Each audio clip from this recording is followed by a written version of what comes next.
Buenas tardes a todos y a todas. Eh, Vamos a dar nuestra última sesión de este año 2022 con un gusto de tener una ponente de nuestra querida República Mexicana. La saludo con gusto, un saludo también de parte de la doctora Mara Medeiros, un abrazo, y voy a cederle la palabra a la licenciada Zulem para que nos presente a nuestra ponente del día de hoy. Así es, muchas gracias Lupita, muy buenas tardes a todos, gracias por acompañarnos. El día de hoy tengo el honor de presentarles a la licenciada en enfermería Lisette Yasmín Santiago Navarez. Ella comparte con nosotros desde la ciudad de Monterrey, Nuevo León. Actualmente la licenciada se encuentra laborando como enfermera especialista en cuidados intensivos en la Clínica Médica de Alta Especialidad número 25. Ella tiene una larga historia académica y experiencia laboral. Y afortunadamente comparte con nosotros un tema muy importante que para nosotros creo que es indispensable saberlo, sobre todo por las intervenciones que vamos a tener en el postoperatorio inmediato en pacientes trasplantados de hígado. Quisiera comentarles que dentro de toda su currícula, ella es profesor, instructor de soporte vital básico. Ella también tiene experiencia laboral como TUM y es profesor titular de algunas otras actividades dentro de actividades de importancia como lo son urgencias médicas para los pacientes. Le dejamos, licenciada Yasmín, muchísimas gracias por aceptar la invitación. Un placer estar aquí el día de hoy con ustedes, colegas. Bueno, me presento un poquito, ya me presentó la licenciada Zulem. Aquí, bueno, agradeciendo también principalmente a la Sociedad Mexicana de Trasplantes por la invitación en participar y también un agradecimiento a ustedes por el interés y su asistencia a esta ponencia. Como bien decía, yo actualmente soy enfermera especialista de terapia intensiva en la UMAE 25 de Monterrey, Nuevo León. Ahí laboro actualmente, bueno, es un hospital especializado en oncología y trasplantes, actualmente líder en trasplantes de médula ósea, pero asimismo también tiene un gran apego al trasplante hepático y renal, lo cual me ha permitido tener algunas experiencias con mucho gusto con nuestros pacientes. Y bueno, vamos a dar inicio a nuestro tema del día de hoy, que son intervenciones especializadas de enfermería en el postoperatorio inmediato en trasplante hepático, ¿verdad? Les muestro un poquito de los puntos que vamos a tratar en este tema. Una ligera introducción, sé que ya vieron con algunas otras colegas la importancia del trasplante y el proceso quirúrgico. Vamos a remarcar lo más importante, la preparación de la unidad de terapia intensiva, así como la recepción en la terapia intensiva, los cuidados de enfermería consiguientes que damos nosotros ahí, y bueno, también algunas de las complicaciones del trasplante. Como introducción tenemos, el trasplante hepático es una opción terapéutica eficaz para las enfermedades hepáticas terminales. Es un procedimiento quirúrgico indicado en pacientes con una enfermedad hepatobiliar progresiva e irreversible, cuando esto que para los pacientes ya se han agotado algunas otras alternativas y el paciente tiene todavía pronóstico de una buena vida comprometida a un corto plazo, 1 o 2 años, bueno, ellos vienen siendo los candidatos. Con el paso de los años, las contraindicaciones absolutas para el trasplante se han ido reduciendo, esto gracias a que las técnicas quirúrgicas, así como de la preparación del paciente trasplantado, han mejorado, ¿verdad? Los resultados del trasplante hepático, actualmente la supervivencia de los pacientes receptores de trasplantes está en torno de un 80 a un 90% al año del trasplante y por encima de un 70% a 5 años de la mayoría que ha referido los centros hospitalarios. Sin embargo, todos estos resultados pueden variar obviamente según la indicación u otras características, ya sea del donante o del receptor. Entre algunas de las causas más prevalentes para un trasplante hepático, bueno, las principales indicaciones son en el caso de pacientes con cirrosis hepática, ya sea en el aspecto por hepatitis C o etílica, en los tumores hepáticos principalmente nos tocan pacientes debido a una hepatocarcinoma o un cholangiocarcinoma también, en el flujo hepático fulminante y asimismo también en la cirrosis por alteraciones congénitas, En pediatría nos sucede mucho con pacientitos con atresias de vías biliares, que ellos vienen siendo los candidatos a este proceso. Y bueno, también mencionar que existe la indicación de código 0. ¿En quiénes vamos a ejercer esta indicación? La prioridad a realizar este trasplante cuando el paciente presenta alguna de las siguientes situaciones clínicas.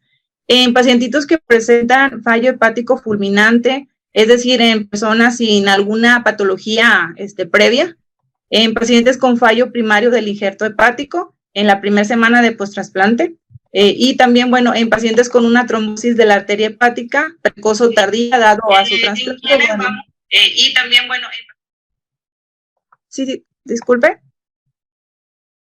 Ok. La trombosis de la arteria hepática, bueno, aquí nos impide que llegue el flujo sanguíneo a la arteria, al hígado, y esto nos va a provocar en sí, pues, una necrosis, ¿verdad? Estos pacientes son los que van a estar, y pues realmente sí nos ha tocado en pacientes ya con un trasplante que puedan suceder este tipo de fallas, entonces se hacen en espera de esta indicación 0, ¿verdad?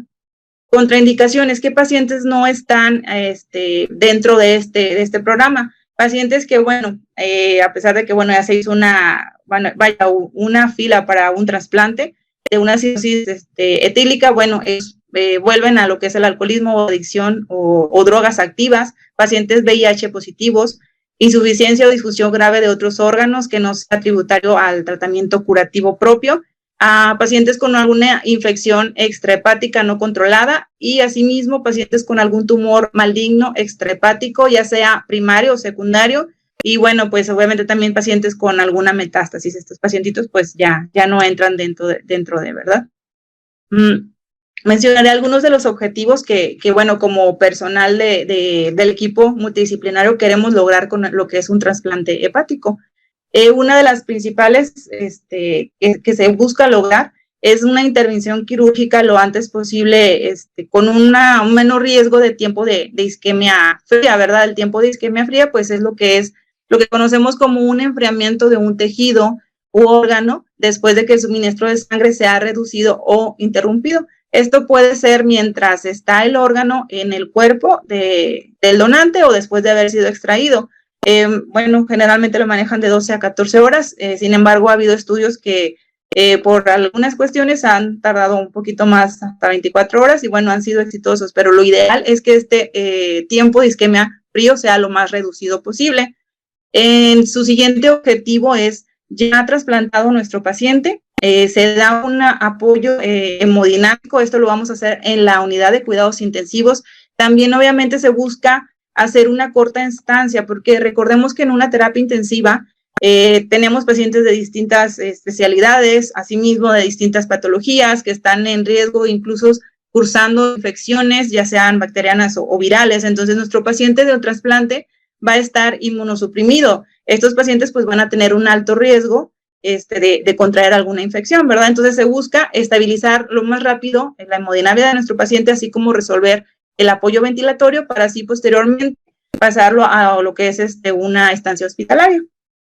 También se busca como objetivo disminuir las complicaciones que el post-trasplante pueda generarse, los mínimos efectos secundarios del tratamiento inmunosupresor que el paciente tiene que llevar, y bueno, también que asimismo ya establecido su paciente, la estancia hospitalaria también sea lo más mínimo reducida, y pues bueno, lo más pronto restablecer a nuestro paciente a lo que es su vida diaria, ¿verdad? Todo esto que les comento es de lograr un trasplante exitoso. Es necesario la participación de un gran equipo multidisciplinario, que lo conformamos médicos, enfermeras, anestesiólogos, personal de limpieza, camillería, trabajo social, nutrición, entre muchos. Realmente este es un trabajo en equipo. Todo empieza desde la atención del donante y desde el traslado del órgano. Se los menciono porque pues realmente es un trabajo muy minucioso y muy valioso, que desde tiempo antes de que llegue ese paciente a nosotros a terapia intensiva ya viene un sinfín de trabajos. Aquí en lo que es vaya, desde el traer el órgano, desde ahí ya están participando múltiples personal de salud.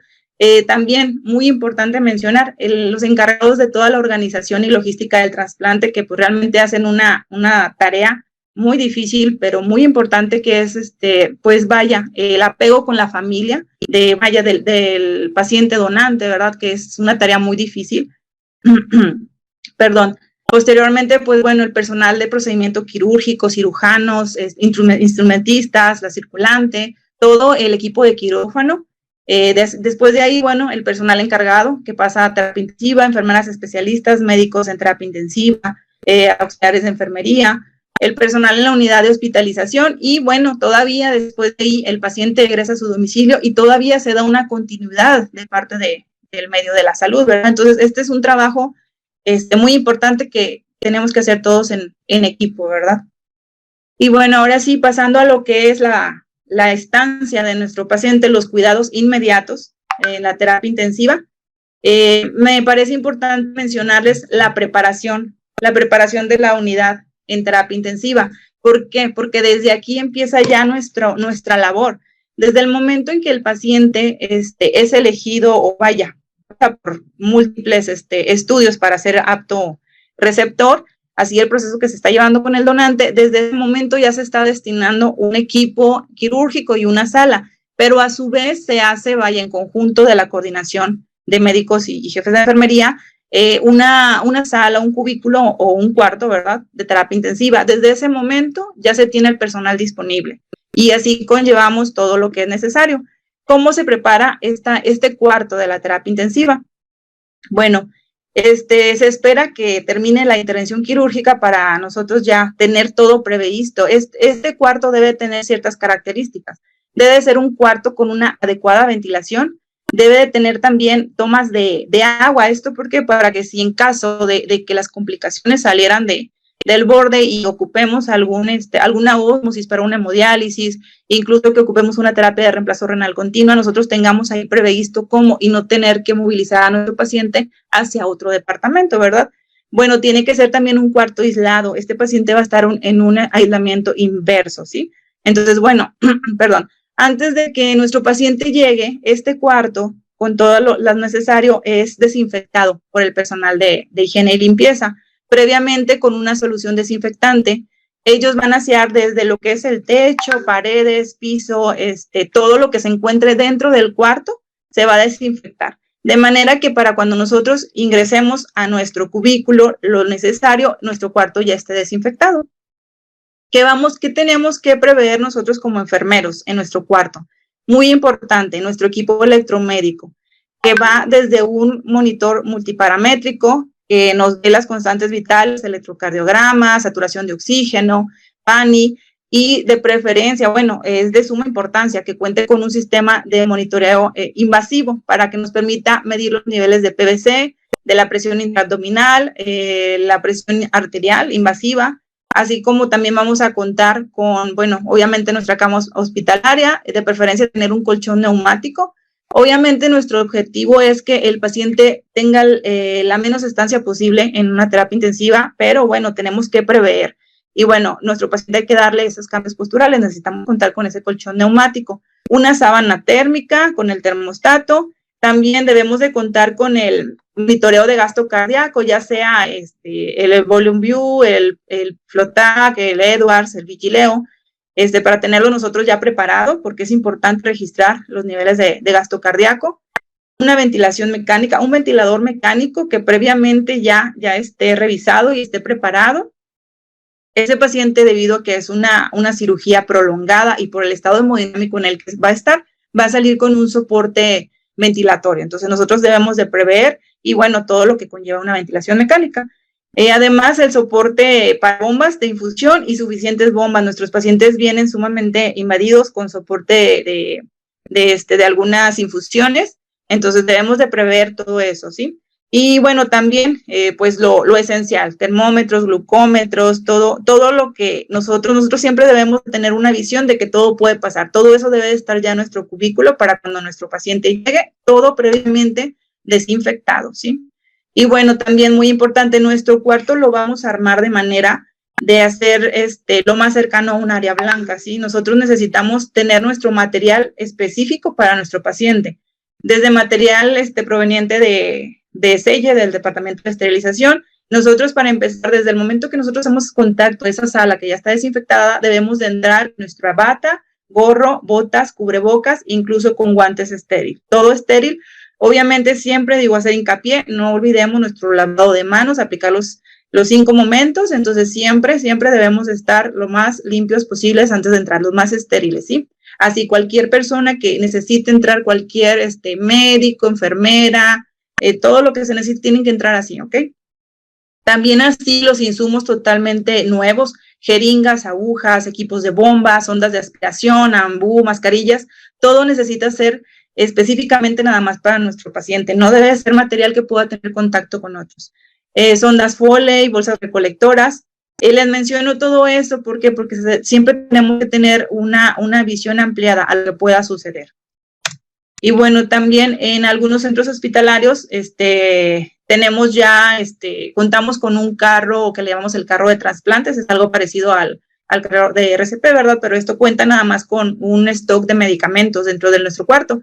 Esto, bueno, principalmente para nosotros, pues vaya a limitar los tiempos, dar la atención inmediata. Obviamente todo este medicamento es bajo una prescripción médica, solamente es para tenerlo ahí al alcance. En este carrito nosotros podemos encontrar analgésicos, esteroides, electrolitos, vasoconstrictores, vasodilatadores, antibióticos, inmunosupresores. La mayor parte de los medicamentos, excepto los narcóticos, que como ya sabemos deben de llevar un resguardo específico, esos no contamos con ellos, pero están a disposición, tenerlos a disposición al alcance, ¿verdad? Y bueno, también recordándoles, cuando nuestro paciente postoperatorio llega con nosotros, por lo general, vienen pacientes con inotrópicos, es muy utilizado con dopamina, dobutamina, incluso también ya llegan con analgesia, con alguna morfina. En mi experiencia, los pacientes usualmente nos llegan con ya infusiones de dopamina desde el área de quirófano. Esta es usada en muchos centros hospitalarios para mejorar la perfusión renal durante el periodo perioperatorio. Esto, bueno, pues nos va a reducir el riesgo subsecuente de la falla renal y, bueno, también nos va a facilitar lo que es la diuresis. Igual vamos a verlo un poquito más adelante, pero me pareció importante para nosotros siempre estar previstos. Nosotros debemos imaginarnos un escenario en el cual el paciente venga con todas las infusiones que se puedan imaginar, ¿sí? Y bueno, ya nosotros preparados, al terminar siempre nunca olviden tener una comunicación efectiva siempre con el personal que está involucrado en todo el proceso del trasplante, ¿sí? Entonces, al momento de que ya está en la última fase de la cirugía, a nosotros nos dan, un poco de datos clínicos de nuestro paciente, porque, por ejemplo, hay datos que a mí me pueden funcionar para yo estar preveída. Ya me mencionan si trae, cómo vienen los parámetros del ventilador, si el paciente trae un catéter central del lado derecho. A lo mejor pudieran ser cuestiones muy simples, pero créanme que al momento de recibir a ese paciente a nosotros nos va a ayudar. Esos minutitos nos pueden servir para atenciones más importantes. Entonces, mantener siempre esa comunicación efectiva para garantizar nosotros esa continuidad, darle seguimiento a ese buen trabajo que están haciendo en quirófano. Y nosotros vamos a minimizar así efectos adversos. Sin embargo, bueno, egresa el paciente de quirófano, es trasladado a la terapia intensiva, con anestesiólogo, su médico e incluso con la circulante, que igual nos va a dar pormenores, ya personalmente, ¿verdad? Y bueno, también es importante siempre saber si tuvo algún sangrado, si se le administró paquetes globulares, medicamentos, analgesias, sedaciones. Necesitamos conocer qué se le hizo en todo ese proceso a nuestro paciente, como todo paciente crítico, ¿verdad? Bueno, además, bueno, antes de que esto suceda también, ya llega nuestro paciente, yo ya debí previamente haber calibrado transductores, todo el equipo que voy a necesitar para nosotros luego monitorizarlo. Es muy importante, como todo paciente crítico, monitoreo hemodinámicamente, ¿sí? Es lo primero que hacemos. Para esto nosotros nos apoyamos, por lo general, con la ayuda de otro enfermero especialista que esté ahí y un enfermero o un auxiliar de enfermería que nos provea de material, porque acuérdense, todo personal que ingresa al cubículo del paciente debe de traer ropa estéril. Entonces, en lo que el personal que lo trae en traslado entra, pues ya tengo yo apoyo junto con el médico de terapia intensiva. Bueno, ya yo monitoreo hemodinámicamente a nuestro paciente de inmediato, en lo que ya sea el médico o el otro especialista, conectan a nuestro paciente al ventilador mecánico, darle los cuidados necesarios respiratorios. Recuerden, es muy importante el cuidado de la vía aérea de nuestro paciente. ¿Qué vamos a realizar? En la medida de lo posible necesito auscultar bien la ventilación pulmonar. Si es necesario, hacer una aspiración de secreciones y también, bueno, fijar adecuadamente el tubo endotraqueal, revisar el nivel de neumotaponamiento, manejarlo de 25 a 30 centímetros de agua. Y bueno, también vamos a vigilar los modos, los parámetros y elegir el adecuado. Y siempre acuérdense, en la ventilación mecánica, nunca despegarnos al inicio ni a ningún cambio. Entonces, posteriormente, manejar a los 15 segundos una gasometría arterial, identificar cuál es la necesidad de nuestro paciente. Recuerden que esa ventilación mecánica se instaló por la necesidad de una cirugía prolongada, no porque el paciente traiga añadido a alguna cuestión pulmonar. Entonces, cuidemos bastante eso. Obviamente, la ventilación mecánica, en cuanto pueda ser, irse destetando de modos, lo vamos a ir haciendo. Bueno, otra cuestión importante. Llegando a nuestro paciente a la terapia intensiva, es muy importante valorar la escala de RASS, la escala de Richmond de agitación y sedación. Pudiéramos aplicar también la escala de Ramsay. Sin embargo, a mí me agrada mucho más esta escala de RASS porque nos permite, aparte de revisar yo el nivel de sedación óptimo del paciente, nos da un ímpetu de recibir nosotros la agitación, de revisar, perdón, la agitación y la ansiedad que pudiera tener nuestro paciente. Recuerden, una sedación no implica que el paciente no tenga dolor, ¿sí? Entonces, también es importante apegarnos a las infusiones o medicamentos de analgesia. Les comentaba hace un momento, por lo general manejan infusiones de morfina, en otros casos buprenorfina, dado los estados clínicos del paciente. Pero nosotros también es importante revisar la escala de SID. Esta escala del dolor, bueno, la aplicamos en pacientes críticos que no pueden comunicarse con nosotros o que están sometidos a una ventilación mecánica porque, bueno, la intubación les impide comunicarse. También nosotros obviamente nos vamos a adaptar a verificar los signos, que no esté con una taquicardia, una hipertensión, que esté con alguna sudoración, sus fases de dolor. Igual pudiéramos emplear a lo mejor también la escala de Wiman, ya depende cómo se aplique, ¿verdad? Pero esta escala a mí me parece muy completa en estos casos. Bueno, después de revisar nosotros esos, de ya yo vigilar, mi estado respiratorio está bien, hemodinámico está bien, lo tengo bien sedado, trato de lo más posible no tener dolor. Bueno, ahora vamos con las infusiones o la sueroterapia, ¿verdad? También hay que revisar nosotros el adecuado permeabilidad del catéter central. Nuestros pacientes, por lo que implica esta cirugía, por lo general ya vienen con múltiples métodos invasivos. Entonces, uno de ellos es el catéter venoso central. Revisarle la permeabilidad, de contar con accesos periféricos, pues también revisarlos.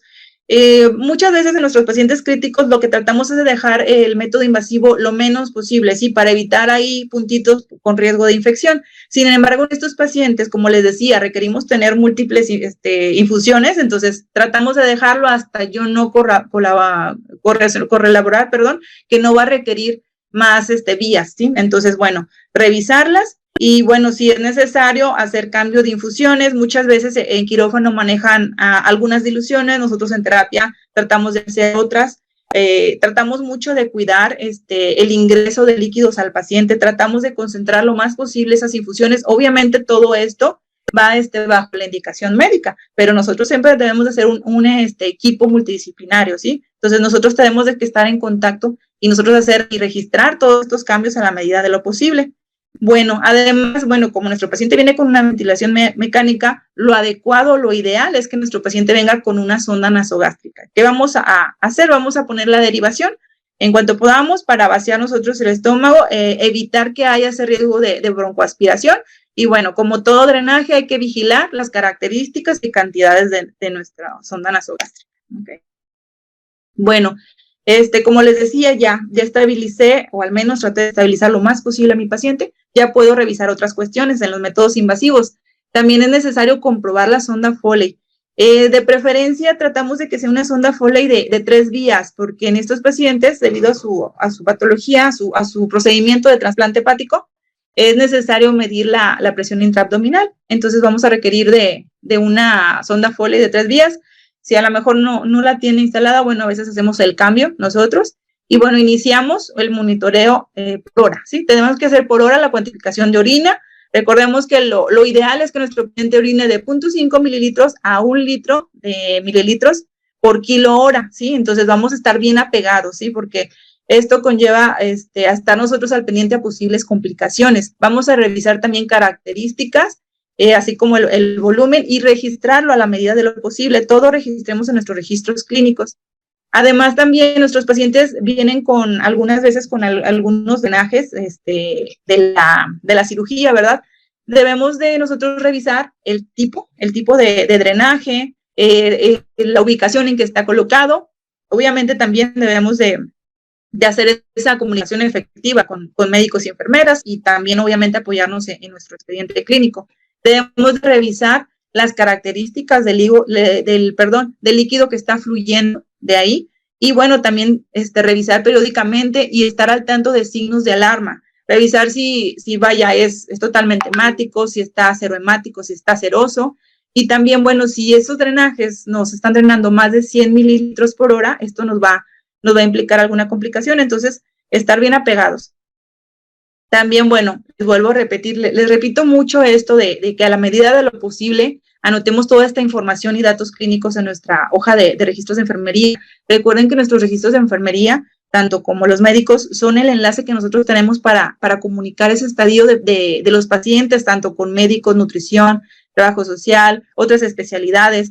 Y también es un seguimiento entre nosotros mismos de lo que estamos trabajando, de los cambios, de la valoración que estamos realizando a nuestro paciente, de cómo lo recibimos, las intervenciones dependientes, independientes, las interdependientes. Recuerden que trabajar en equipo siempre, nosotros tenemos que registrar todas esas actividades y bueno, ver la mejoría, trabajar en esa valoración bajo los diagnósticos de NAND, ¿okay? Bueno, también otra cosa importante de mencionar en cuanto a los drenajes. El trasplantado hepático, por lo general, lleva un drenaje biliar. Esto lo dejan en la cirugía, ¿verdad? Le llamamos drenaje en T o drenaje de Kirk. Este drenaje es un drenaje biliar, el cual se suele colocar en la mayoría de los pacientes cuando se realiza esta cirugía. Y bueno, ¿qué hace este drene? Hace la unión de la vía biliar del donante, o sea, del órgano donante, y bueno, del receptor. Entonces, así es como hace la conexión. Suele mantenerse abierto en la primera fase, en la primera semana del trasplante. Y bueno, en ocasiones ya se cierra a la semana, pero el paciente puede durar hasta 3 meses. Él a veces va a su domicilio y cuenta todavía con este drenaje. Entonces, es muy importante vigilar, anotar la filancia de la bilis. La filancia es algunas secreciones corporales tienen esa característica de formar como unos hilitos, ¿verdad? Entonces debemos de revisar la filancia de la bilis, así como la coloración, cantidad. Y bueno, si tuviera este drenaje, se pudiera realizar una colangiografía al 5º día de la intervención. Mediante esta colangiografía vamos a revisar la colocación adecuada. Y bueno, a través de este drenaje, por lo general tienden a tener de 300 a 400 mililitros de bilis en 24 horas. Entonces, una producción de bilis con características que estén muy claro, que tenga una consistencia mucho más fluida de lo normal y que el volumen esté por debajo de 150 cc en 24 horas, esto nos va a indicar un mal funcionamiento del injerto. Por eso me pareció importante hacer una mención de este drenaje en específico. Y bueno, entonces siempre anotar todos y bueno, obviamente avisar lo más pronto posible lo que sean los cambios de signos de alerta. Bueno, pasando también a otros cuidados de enfermería, a la recepción de nuestro paciente, nosotros debemos de comprobar el apósito y la curación de la herida. Como todos nuestros pacientes, al recibir hacemos una evaluación cefalocaudal, revisamos dentro de esto la herida quirúrgica, revisamos el apósito, si tiene sangrado, si es necesario cambiarlo y hacer la curación, bueno, lo realizamos, pero necesitamos ver las características de la herida quirúrgica. También realizamos el electrocardiograma, de control. Hay que descartar presencia de alguna arritmia, alguna anomalía en el trazo cardíaco. Otra cosa también muy importante, revisar los niveles de glicemia cada 4 horas. Acordémonos que la hiperglucemia se ha asociado frecuentemente a mayor riesgo de infecciones, pues a mayor estancia. Esto nos va a dar también mayor mortalidad. En los pacientes post-trasplantados, la hiperglucemia suele ser un fenómeno frecuente probablemente pues pudiera estar relacionado con la producción exógena y endógena de las catecolaminas que durante la cirugía se estuvieron produciendo, así también como la inmunosupresión. Entonces, han existido y se han realizado diversos estudios en los cuales pacientes con trasplante hepático demuestran que la hiperglicemia en el peri y en el postoperatorio están presentes, y estos presentan una mayor incidencia de rechazo agudo y complicaciones relacionadas. Entonces nos pudiera parecer un cuidado rutinario, pero tiene una gran importancia en lo que es el rechazo del trasplante. Bueno, si detectamos anormalidades, pudiéramos hacerlo cada 3 o 2 horas, incluso si hacemos el inicio de alguna infusión de insulina, pues bueno, ahí pudiéramos hacerlo cada 2 horas o cada hora, según sea la indicación médica. Apegarnos mucho a estos parámetros. Otras medidas también, bueno, no menos importantes, sería conectar las medias de compresión neumáticas y, bueno, si no, pues las medias de compresión. Recordemos que nuestro paciente va a estar postrado en cama, entonces necesitamos evitar el menor riesgo de alguna trombosis que pueda existir. Otro dato importante que hay que revisar en nuestros pacientes es el control térmico. Nosotros necesitamos tener a la mano siempre una sábana térmica con nuestro termostato. Recordemos que cuando existe una hipotermia corporal, nuestro corazón, el sistema nervioso y otros órganos no van a poder funcionar adecuadamente. Entonces, en ese paciente crítico es lo que menos quisiera que se presentara. Además, bueno, la hipotermia nos puede provocar una insuficiencia cardíaca y del sistema respiratorio total, y bueno, esto nos puede llevar a cuestiones mortales. Es importante también, en lo que sea posible, pedir un rayos X de tórax.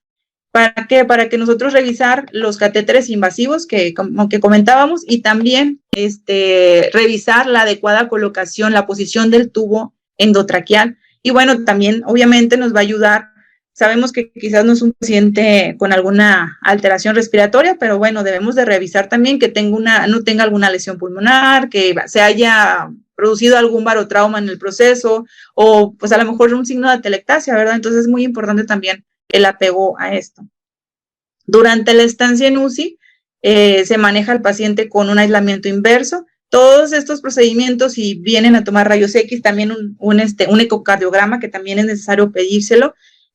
Todo el personal que ingrese tiene que ser totalmente con bata, gorro, cubrebocas, guantes, botas, todo, igual que nosotros, ¿sí? Y bueno, posterior a esto hacemos la toma de laboratorios de rutina.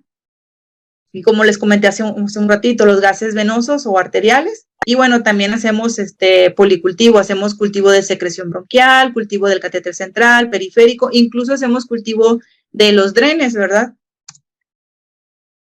Ya pasando es que realmente, bueno, todos los cuidados que damos nosotros en terapia son cuidados inmediatos, porque no deben de exceder más de 3 a 4 días en lo que nosotros lo establecemos, ¿verdad? Pero bueno, ya más, un poquito más tranquilos, haciendo en la estancia de terapia intensiva, vamos a revisar los indicadores que conforme las horas vayan pasando del trasplante, vamos a observar la función hepática, ¿sí? Hay una serie de parámetros que nos indican desde un principio el funcionamiento del implante hepático de nuestro paciente.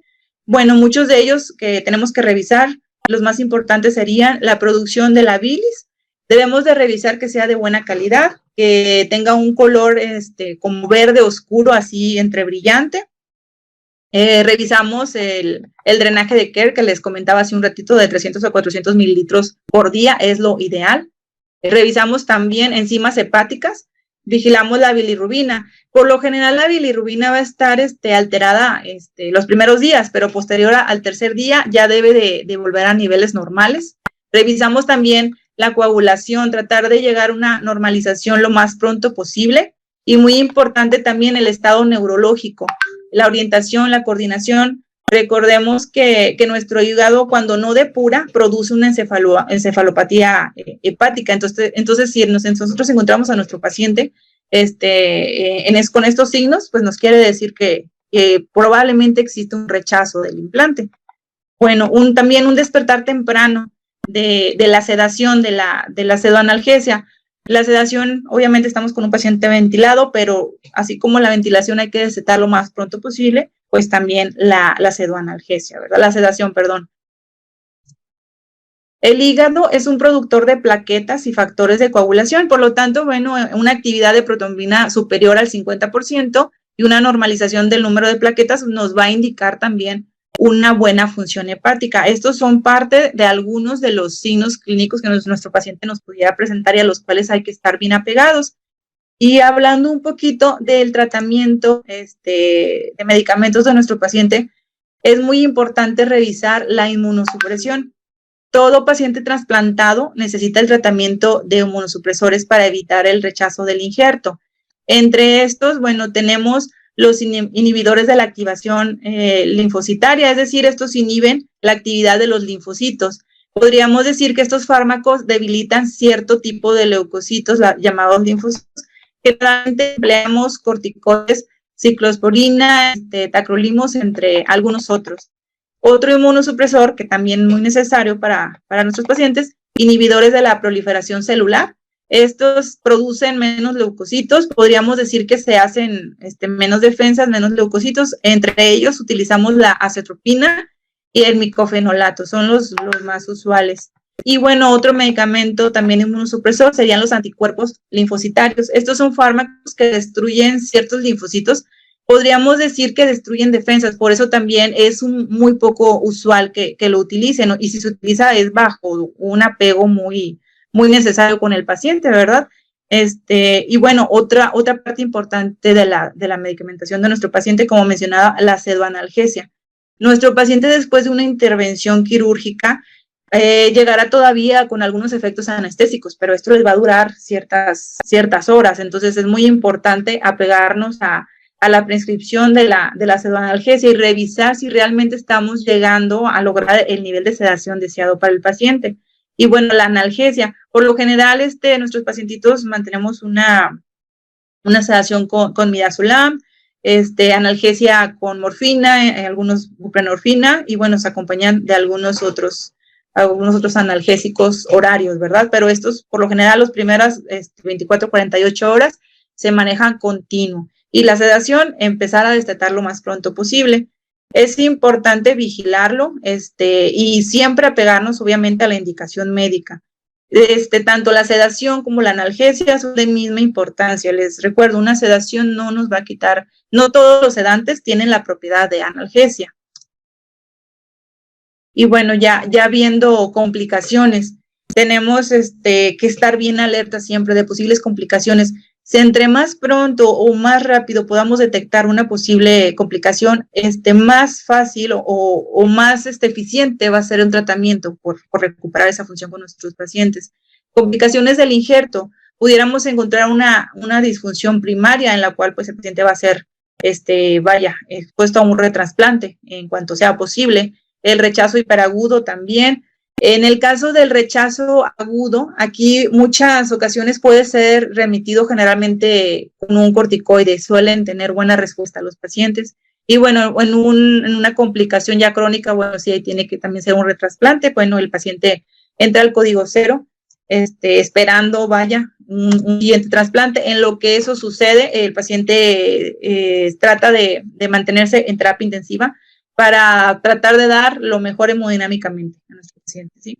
Otras complicaciones, pudiéramos encontrar complicaciones que tenemos que observar relacionadas con la cirugía. ¿Qué vamos a encontrar o qué tenemos que observar en cuanto a esas complicaciones? Verificar sangrados, las fístulas, las obstrucciones de arterias, venas o vías biliares. También encontraremos, pudiéramos encontrar más bien complicaciones renales, insuficiencia renal. Por eso es bien importante apegarse a no tratar de ingresar tanto líquido al paciente, observar la diuresis, y por eso les mencionaba, no sé si se recuerdan, al principio les decía, tratamos de tener lo previo. En cuestiones, nuestros pacientes hacen una insuficiencia renal y se hace un tratamiento de terapia de reemplazo renal continua, o que muchos conocemos como el Prismaflex.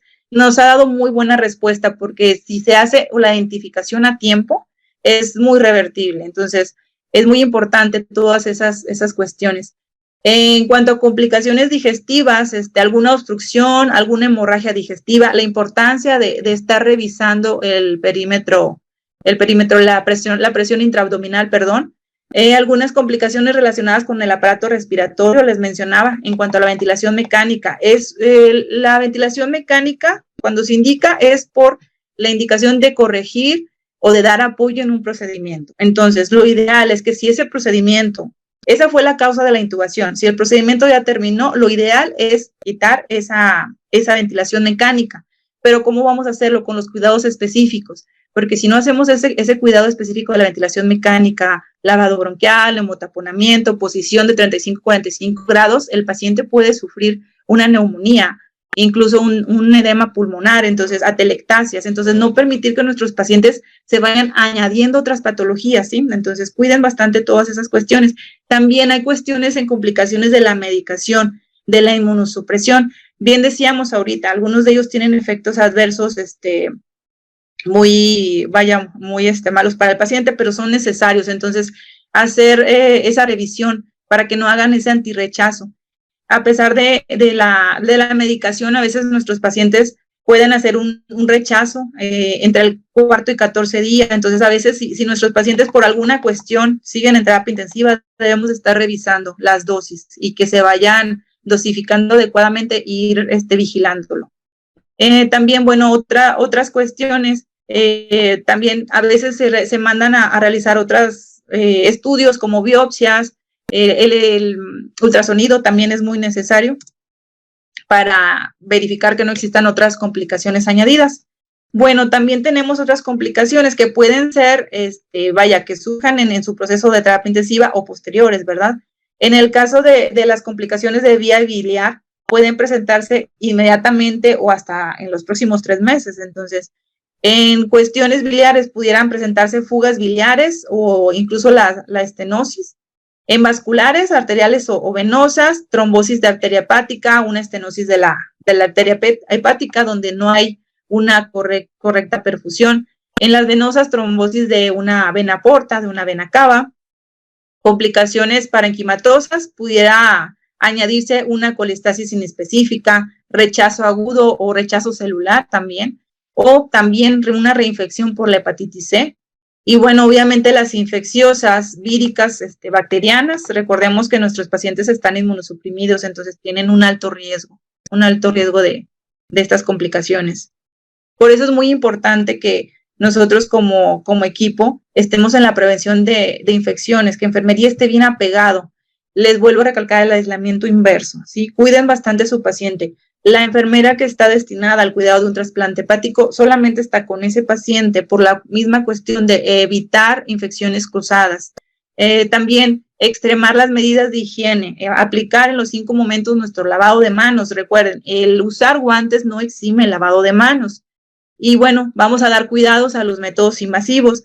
La curación de nuestro catéter central, que debiera de ser cada 7 días, o si es necesario, si yo encuentro alguna secreción purulenta, hemática, bueno, se tiene que realizar, y de preferencia que sea vaya un apósito transparente, y si se puede con clorhexidina, mucho mejor. Igual, las vías periféricas, también estar haciendo la curación. Estas vías periféricas, como les mencionaba un principio, si nosotros vemos que no vamos a ocupar de otro medio invasivo, pues retirarlo. Recuerden, lo menos que tengamos nosotros para crear una infección. La herida quirúrgica, bien importante, vigilar datos de infección, realizar la curación cada 24 horas, esto si está limpia y está adecuadamente, ¿sí? Pero también hay que vigilarla, cada cierto tiempo, que no tenga secreción. Si tiene secreción, si tiene contenido de sangrado, hay que cambiar cuantas veces sea necesario, y a este mismo tiempo revisar enrojecimientos, que los puntos estén adecuadamente y bueno, todo esto. Y bueno, otra cosa, el control riguroso de la temperatura. Si al inicio, cuando nuestro paciente regresó de quirófano, estábamos en cuidado de una hipotermia, bueno, ahora hay que revisar que el paciente se mantenga con una temperatura estable, detectar a tiempo toda la hipertermia que pueda presentarse. Nuestros pacientes, por el tratamiento de inmunosupresor, como les comentaba, tienen disminuidos sus defensas. Entonces, sobre todo al principio, recuerden que las dosis de inmunosupresores se inician a cantidades altas. Y bueno, esto nos puede hacer acreedores, alguna infección. Cuidados ya más específicos de los drenajes. Los drenajes tratamos de que se retiren en su estancia en terapia intensiva. Los drenajes normalmente al tercer día, o si el débito ya es escaso, se retiran por el médico, ¿verdad? Nosotros hacemos los cuidados necesarios. Y bueno, si el paciente egresa con el drenaje, hacer las especificaciones y hospitalización le va a dar su seguimiento. Las actividades que nosotros como enfermería vamos a realizar, les recuerdo el registro de dónde se encuentra, la cantidad y el tipo de drenado, ¿sí? Características, bien importante, siempre plasmemos en nuestros registros clínicos las características. Y bueno, la curación lo más aséptica posible, cada 24 horas y cada que se necesite. Y bueno, no les vuelvo a recordar, extremamos las medidas de higiene de manos. Cuidados específicos del drenaje de Kerr. Igual como los drenes, cada 24 horas y cuando esto precise. Vigilancia de la producción de la bilis. Recuerden que una disminución por debajo de 150 cc al día puede indicar que hay un rechazo o incluso una fístula, una colostasis o incluso que el tubo pudiera haberse salido. Por eso también les menciono mucho que verifiquen la posición, verifiquen que esté bien, vaya bien posicionado, ¿no? Y bueno, también una consistencia más líquida de la bilis nos va a indicar que hay un posible rechazo. Bueno, ya dando continuidad y seguimiento al monitoreo analítico, también vamos a revisar los niveles de hemoglobina, hematocrito. Recuerden, niveles bajos de hemoglobina y hematocrito nos pueden indicar las situaciones de anemia o de hemorragia aguda. También siempre nosotros estar al pendiente de que nuestro paciente tenga paquetes globulares disponibles o vaya que los médicos estén con las indicaciones ahí ya a la mano para evitar tiempos perdidos en caso de que una complicación como esta exista y que el paciente requiera de alguna transfusión. Revisar los leucocitos, la elevación por encima de la cifra normal de los leucocitos pues nos va a indicar una presencia de una infección. Incluso a veces no existe la fiebre, o sea, no se presenta más bien la fiebre, pero mediante los laboratorios pudiéramos detectarlo. En el descenso de plaquetas por debajo de la cifra normal, bueno, pues aquí pudiera ser debido al tratamiento inmunosupresor, también apegarnos mucho a esto. Revisar el perfil hepático. La elevación de descensos en las enzimas hepáticas y la bilirrubina nos va a indicar el funcionamiento del injerto, ¿sí? En los primeros días del trasplante, bueno, las enzimas hepáticas van a estar obviamente muy elevadas, pero posteriormente deben de ir descendiendo, entonces por eso hacemos mínimo una toma de laboratorio cada 8 horas, incluso a veces la hacen cada 6 horas, por indicación médica. El perfil renal, bueno, son alteraciones en caso de toxicidad renal a causa del tratamiento inmunosupresor, también por eso lo revisamos. Y bien importante, la vigilancia de los niveles de ciclosporina y tracolimo, ¿sí? Esto nos va a permitir que se realice por el médico el ajuste de dosis y conseguir los niveles óptimos en la sangre. Y bueno, les vuelvo a recordar que siempre apegarnos a la revisión también del ultrasonido para monitorar la correcta irrigación y funcionalidad de nuestro órgano. Y bueno, ya en cuidados generales, quizás son generales, pero también son propios de terapia intensiva antes del egreso a nuestro paciente. También tratar de reincorporar al paciente a la nutrición, ¿sí? Nunca hacer lo mismo una nutrición, NPT, un Elementex, a lo que es una nutrición natural, ¿verdad? Entonces hay que observar todos estos patrones que nos pueda dar. El peristaltismo es uno de ellos. Si bien, bueno, los primeros 2-3 días va a ser muy bajo por la intervención que tuvo, pero poco a poco debe de ir recobrando. Entonces, auscultar a nuestro paciente. Y bueno, si tiene un adecuado peristaltismo, a partir de 2 o 3 días, posiblemente le puedan iniciar líquidos. La indicación que se le inicien líquidos y está nosotros en el apoyo al paciente. Cosa muy importante dentro de nuestros cuidados de enfermería, darle comodidad y descanso a nuestro paciente, proporcionemos una posición adecuada, cambios posturales, es una actividad de enfermería muy necesaria para nuestro paciente, no nada más en el apego del riesgo de úlcera, sino también en cuestiones respiratorias, ¿sí? Y bueno, también esto nos va a ayudar a mejorar la ansiedad y el descanso. Y por eso mismo también nunca olvidemos lo que es la atención psicológica al paciente. Estos pacientes han pasado por un sinfín de tratamientos, han tenido mucha esperanza en este trasplante. Entonces, el temor, la ansiedad a lo que estos pacientes están expuestos, bueno, ellos necesitan saber que nosotros estamos con ellos, entonces proporcionarle ese alivio óptimo del dolor, explicar los procedimientos de las técnicas aliviar. Si nuestro paciente ya está sin una sedación, si ya está consciente, entonces hacer ese apego con nuestro paciente, ¿sí? Explicarle desde una administración de un omeprazol, saber que le vamos a realizar esto, explicarle su entorno. Es nuestro deber tratar de ir incorporando a nuestro paciente a su vida, ¿sí? Somos nosotros el contacto con el entorno, ¿sí? Entonces, facilitemos también, en la medida de lo posible, la presencia del familiar. Bueno, en el área de terapia intensiva, ahí el paciente quizás no, el familiar no puede entrar al cubículo, pero tratamos de que como son cubículos con vidrios, entonces mínimo estar en el contacto y ahí estamos nosotros interactuando, ¿verdad? Y bueno, les dejo aquí algo de referencias y una pequeñita reflexión que en lo personal en mi profesión me gusta mucho aplicar. Es una reflexión descrita de Virginia Henderson. Nos menciona que una enfermera es temporalmente la conciencia de la inconsciencia. En nuestros pacientes sedados, nosotros somos quienes vamos a ver mediante los signos clínicos, mediante sus respuestas, sus fases, vamos a comunicar con el resto del equipo lo que el paciente está presenciando. Nos menciona, es el amor por la vida del suicida. Estos pacientes a veces ya están, muy cansados, ya muy desesperados, entonces nosotros podemos motivarlos. Somos la pierna de un amputado porque a ellos les falta, a veces no pueden alimentarse por sí mismos, nosotros podemos ayudarles. También somos los ojos del nuevo ciego. Nosotros a veces el equipo multidisciplinario nos dice, o sea, tanto médicos, nutriólogos, trabajo social, son nuestros ojos, porque nosotros, recordemos, somos quienes estamos todo el tiempo con nuestro paciente. Nosotros podemos comunicar lo que el paciente necesita, lo que el paciente requiere, lo que él siente hasta cierto punto. El conocimiento y la conciencia de una madre, nosotros somos esa confianza que esos familiares confían en nosotros y muy importante, somos la voz de aquellos demasiado débiles para hablar. Nuestro paciente no se puede comunicar. Incluso cuando ya está sin el apoyo de sedación y ventilación, nosotros somos quienes vamos a expresar lo que ellos sienten. Entonces, apéguense mucho a sus pacientes, ¿sí?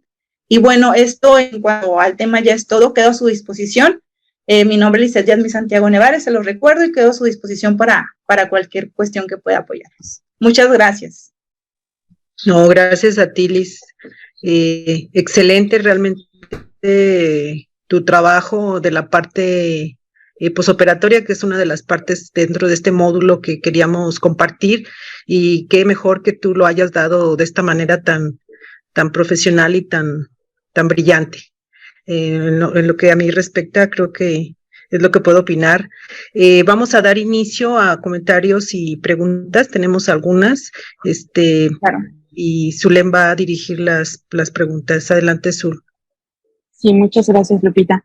Bueno, Lizeth, antes que todo, agradecemos muchísimo tu participación, de verdad, una información valiosa para nosotros, porque creo que, hablando personalmente, quienes trabajamos en el área de quirófano, pues desconocemos a veces la interacción que hay entre la enfermera y el paciente en cuanto llega a la terapia intensiva, pero qué importante es que nosotros lo sepamos por medio de ti. Gracias. Nos hacen llegar felicitaciones, Liz, nos ven desde Perú y te envían felicitaciones y el agradecimiento por tu ponencia. Nos hace llegar Eduardo Sánchez 2 preguntas. La primera, ¿cuáles son las complicaciones más frecuentes en pacientes trasplantados que se presentan en la UCI? Bueno, principalmente, la insuficiencia renal aguda es uno de de las complicaciones más que se nos pudieran agregar, pero realmente es una complicación que detectada a tiempo se corrige rápidamente con la ayuda de la terapia de reemplazo renal continua, que es la ayuda del prisma. Y alguna otra presente pudiera ser las infecciones, que a veces por ventilación mecánica prolongada, sí, son las más específicas. Realmente ya en cuestiones de injerto, gracias a Dios nos tocan pocas, y las ocasiones que se han presentado hemos tenido la gracia que surge lo que es lo que les decía del retrasplante.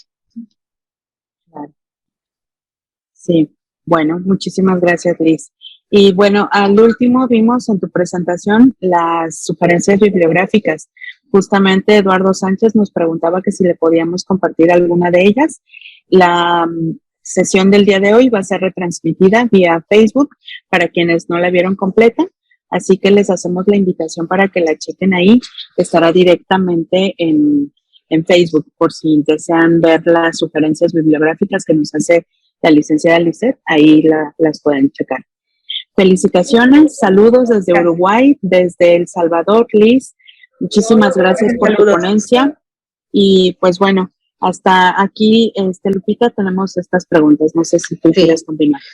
Tenemos también en Facebook, también de igual manera, están conectados de Lima, Perú, te mandan felicitar de nuestra República Mexicana, especialmente Tirso, de Tamaulipas, y aquí también hay dos veces te felicita la doctora María José Sebastián Ruiz, de tu hospital. Mucho gusto, gracias, doctora. Sí, la conozco también, un saludo, doctora. Hacer una excelente coordinación en sí, coordinadora de donación. Sí. Bueno, pues igual aquí te manda saludos y felicitarte. Gracias, igualmente. Sí. De último momento, te mandan saludos desde Ecuador. Muchísimas gracias por tu ponencia, Liz. Gracias, saludos a todos. Sí, Liz, pues gracias por compartir con nosotros esta parte que también era muy importante, como te comenté, para terminar, estamos por terminar este módulo. Quienes van a cerrar nuestras colegas de Uruguay. Está también conectada nuestra querida Sara. Colegas de Uruguay van a cerrar con nosotros en enero, no se lo pierdan tampoco. Ellas nos van a dar lo que es el plan de alta en el paciente trasplantado hepático. Y con eso vamos a cerrar nuestro módulo de trasplante hepático. Y bueno, las esperamos para enero. ¿Algún comentario más, Sur? Bueno, pues quisiera yo hacerles la invitación a que continúen conectándose con nosotros vía Zoom, vía Facebook para cada sesión. Estamos próximas a tener el cierre del módulo de trasplante hepático, como tú lo mencionabas, ahora en enero. Así que no se lo pierdan. Estamos a punto de cerrar el año 2022 y queremos agradecerles mucho a quienes nos acompañaron sesión con sesión. Gracias por hacer posible este capítulo de enfermería. Muchísimas gracias, licenciada Lisette, por habernos acompañado en este casi cierre del 2022. Así que, Lupita, muchísimas gracias. Gracias a todos. Gracias por haberse conectado con nosotros. Sí, gracias a todos y felicidades, que tengan unas felices fiestas navideñas, un próspero año nuevo, un abrazo a todas y cada uno de los que estuvieron conectados virtualmente y las esperamos el siguiente año. Creo que cerramos este año con tu presentación, Liz, excelente, brillante. Gracias por compartir.